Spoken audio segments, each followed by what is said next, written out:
सुप्रभात बच्चों। आज का विषय है हिंदी वसंत भाग 1। वसंत में आज हम लोग पाठ 9 टिकट एल्बम कहानी का अध्ययन करेंगे।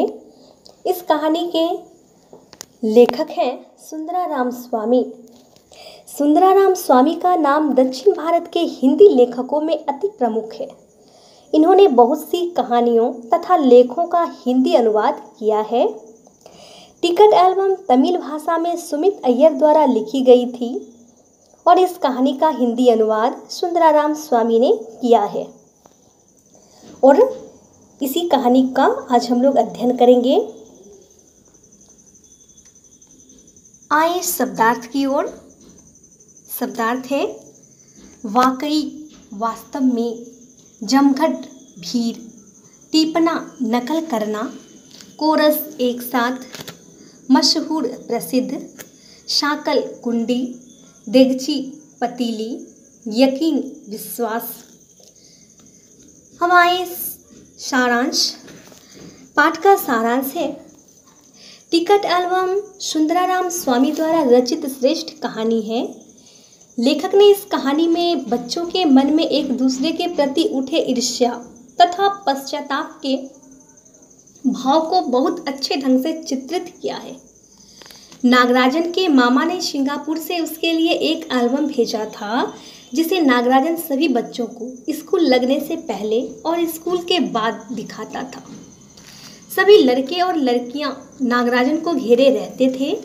राजप्पा को यह बात अच्छी नहीं लगती थी क्योंकि पहले कक्षा के सभी लड़के और लड़कियां उसकी टिकट एल्बम के लिए उसे घेरे रहते थे।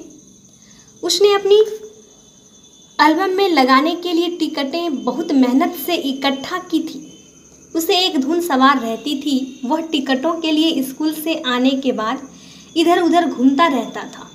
वह 2 ऑस्ट्रेलिया के टिकट के बदले में एक फिनलैंड का टिकट तथा 2 पाकिस्तान के टिकट के बदले में एक रूस का टिकट लेता था।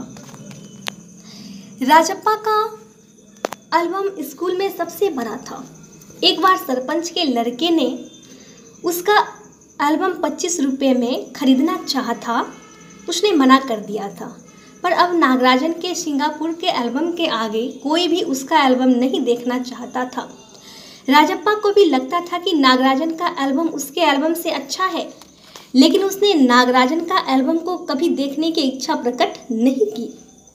एक दिन कृष्ण ने राजप्पा से कह दिया कि वह नागराजन से ईर्ष्या करता है क्योंकि नागराजन का एल्बम उसके एल्बम से बहुत सुंदर है और उसका एल्बम कूड़ा है।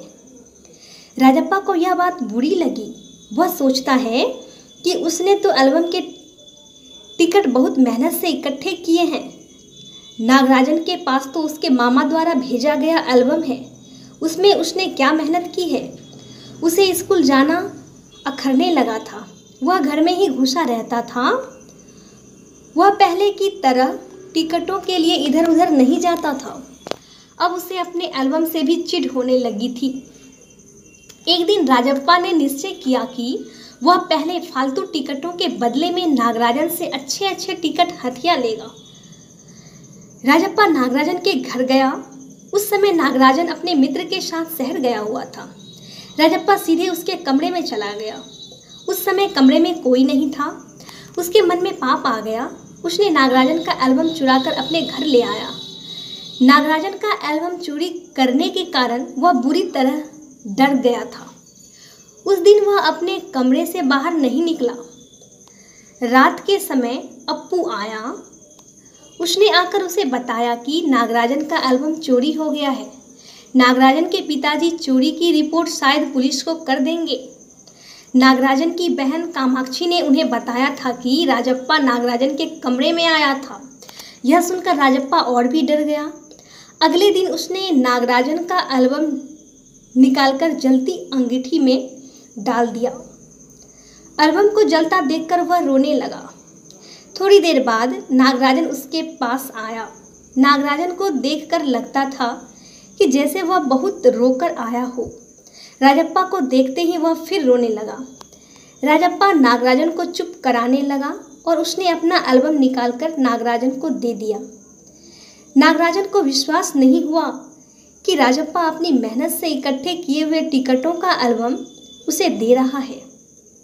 राजप्पा ने उसे एल्बम लेकर चले जाने को कहा और स्वयं रोने लगा।